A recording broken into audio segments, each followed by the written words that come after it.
नमस्कार आप सभी को। स्वागत है आप सभी का श्री साईं सचरित्र के दूसरे सोपान के चौथे पाठ में। चलिए शुरुआत करते हैं। सेवक का कष्ट स्वयं पर लेने वाला स्वामी।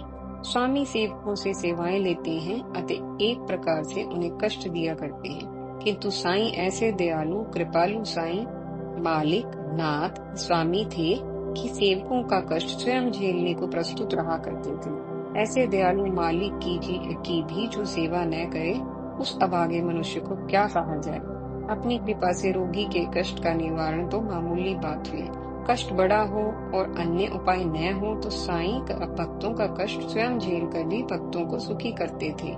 इस संबंध में कुछ प्रसंग उद्धृत न किए जाएं तो साईं कृपा का गुणगान कभी पूरा हो ही नहीं सकता।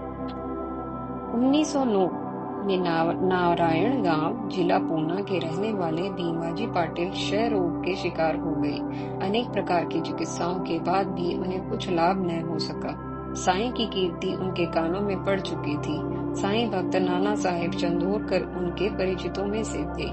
उनसे पत्र लिखकर इस संबंध में मशवरा लिया तो उन्होंने निसंकोच यह उत्तर भेजा कि साईं चरणों की शरण ही आपका अंतिम व निश्चित उपाय है, विलंब न कीजिए, तुरंत शिरडी आ जाइए। इस जवाब ने पाटिल दी की आशा को और भी बलवान कर दिया। उनमें एक नए उत्साह का संचार हुआ और वे शिरडी आ गए। नाना साहेब व अन्य भक्त उन्हें साईं के पास मस्जिद में लाए और साईं के सम्मुख लेटा दिया। साईं बाबा के क्षण भर को नेत्र बंद किए, फिर कहा, यह पूर्व जन्म के दुष्कर्मों का परिणाम है, अतः मैं इस झंझट में नहीं पड़ना चाहता। इस उत्तर को सुन पाटिल साहब निराश हो गए। अत्यंत दीनता और कातरता से उन्होंने साईं की प्रार्थना की और स्वयं पर दया करने का निवेदन किया। साईं का करुण हृदय द्रवित हो गया। बोले, चिंता मत करो, तुम्हारे कष्ट दूर होंगे। मस्जिद का फकीर अल्लाह बहुत कृपालु है। कोई कितना भी पीड़ित हो, कितना भी दुखी हो, मस्जिद की सीढ़ियों पर पैर रखने से ही सुखी होने लगता है। वह सब पर दया और प्रेम लगता है। तुम्हारा रोग भी समूल नष्ट करेगा, धीरज रखो। कहकर साईं ने पाटिल साहब के शीश पर अपना वरद हस्त रख दिया। कहा जाता है कि पाटिल साहब क्षय रोग की इस स्थिति में पहुंच चुके थे कि प्रति 5 से 6 मिनट तक उनको खून की उल्टियां होती थी, मगर जब तक वे साईं के सम्मुख रहे उन्हें एक भी उल्टी नहीं हुई। कुछ समय अपने सामने विश्राम करवाकर साईं ने पाटिल जी को 2 दिन भीमा भाई के घर ठहरने के लिए कहा। रोगी की अवस्था को देखते हुए भीमा भाई का घर स्वास्थ्य व सुविधा की दृष्टि से अनुकूल नहीं था, परंतु साईं का आदेश कैसे टाला जा सकता था। भीमा जी पाटिल के सहर्ष आदेश स्वीकार किया और भीमा भाई भी तुरंत राजी हो गई। पाटिल जी उनके घर ही रुके। भीमा भाई के घर रहते हुए पाटिल जी ने 2 स्वप्न देखे। पहले स्वप्न में उन्होंने देखा कि वे अपने विद्यालय में कविता याद न कर सकने के दंड स्वरूप अपने शिक्षक द्वारा बेंत की मार झेल रहे हैं और असहनीय पीड़ा का अनुभव कर रहे हैं। आंख खुली तो पसीने से तरबतर थे। अगली रात उन्होंने स्वप्न देखा कि कोई उनकी छाती पर नीचे से ऊपर को पत्थर रगड़ता हुआ उनके हृदय और फेफड़ों को पीस रहा है और वे अत्यंत कष्ट का अनुभव कर रहे हैं। आंख खुली तो वे भय और पीड़ा के एहसास से कांप रहे थे, परंतु इन 2 स्वप्नों के कष्टों से पाटिल साहब के रोग को हर लिया था। उनकी उल्टियां उन्हें पहले ही बंद हो गई थी। अब वे स्वयं को कहीं बेहतर महसूस कर रहे थे। साईं कृपा से वे स्वस्थ हुए और उनका धन्यवाद करते हुए वापस लौटे। वे साईं के प्रताप से इतने प्रभावित हुए कि वापस लौटकर उन्होंने सत्यनारायण व्रत के स्थान पर सत्य श्री साईं व्रत रखना आरंभ कर दिया और 2-3 मास में एक बार साईं दर्शनों को शिरडी आने लगे। साईं ने एक लोहारिन के शिशु को आग में गिर जाने से भी बहुत दूर बैठे होने के बाद स्वयं अपना हाथ आग में जलवाकर बचा लिया था। तो यह कथा पाठक पहले भी पढ़ चुके हैं। यहाँ अमरावती के दादा साहेब खापर्डे के छोटे बेटे के रोग निवारण की कथा बता रहे हैं। श्रीमती खापर्डे अपने छोटे बेटे के साथ साईं दर्शनों के लिए शिरडी आई हुई थी। संयोगवश उनका बेटा तेज बुखार से ग्रसित हो गया और फिर उसे प्लेग की गिल्टी निकल आई।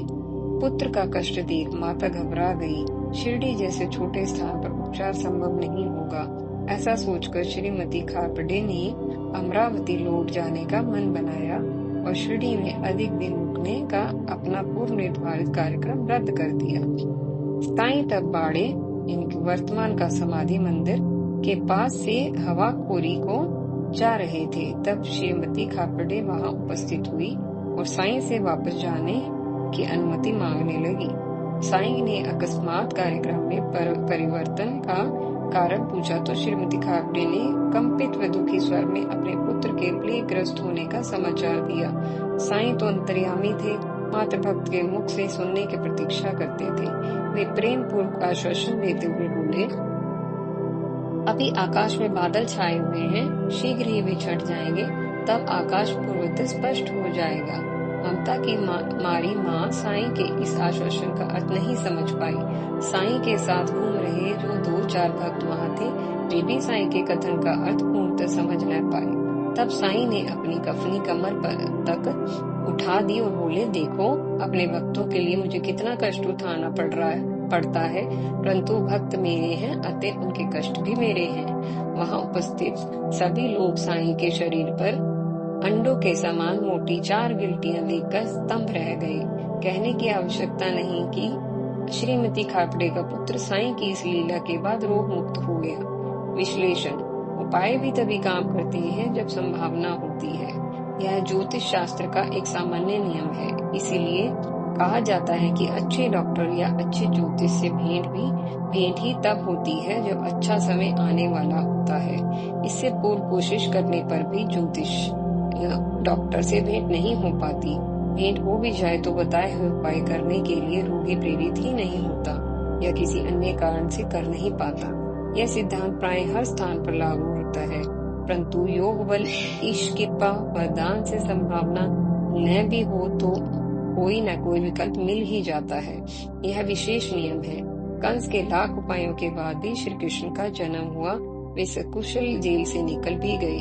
इसी प्रकार हिरण्यकश्यप आदि के ने विशेष प्रकार का वरदान मांगकर अपनी मृत्यु के सभी मार्ग बंद कर दिए। फिर भी भगवान ने नरसिंह के रूप में उपाय निकाल ही लिया। ये सब पौराणिक प्रसंग इस विशेष नियम की पुष्टि करते हैं। साईं के साथ भी ऐसा ही था। जहाँ संभावना होती थी, साईं तुरंत ही वहाँ रोगी पीड़ित के दुख का उपाय द्वारा दूर कर देते थे, किंतु जहाँ संभावना ही नहीं होती थी, वहाँ ईश्वरीय विधान में हस्तक्षेप करने से बचते थे, जैसा कि भीमाजी पाटिल के मामले में उन्होंने किया।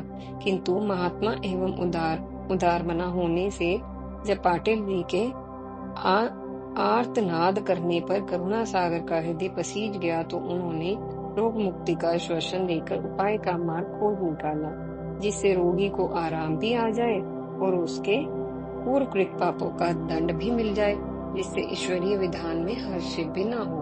अपनी योग विद्या से साईं ने पाटिल जी को स्वप्न में ही वो भीषण कष्ट प्रतीक रूप में भुगतवा दिया, जिसे भोगने दंडित होने के लिए वे बाध्य थे। इस प्रकार ईश्वरीय विधान कर्म फल न्याय की मर्यादा भी रह गई और साईं का शरणागत की रक्षा का प्रण भी पूरा हो गया। यह साईं ही के बस की बात थी। कुछ परिस्थितियों में कष्ट को भोग को दूसरे की स्वेच्छा में बदला भी जाता है। ययाति ने अपने पिता का बुढ़ापा लेकर उन्हें अपना यौवन दिया था।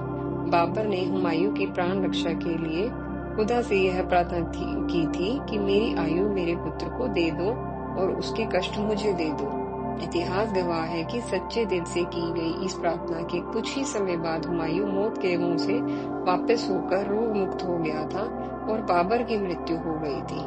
ऐसे अनेक प्रसंग पुराणों व इतिहास में मिलते हैं।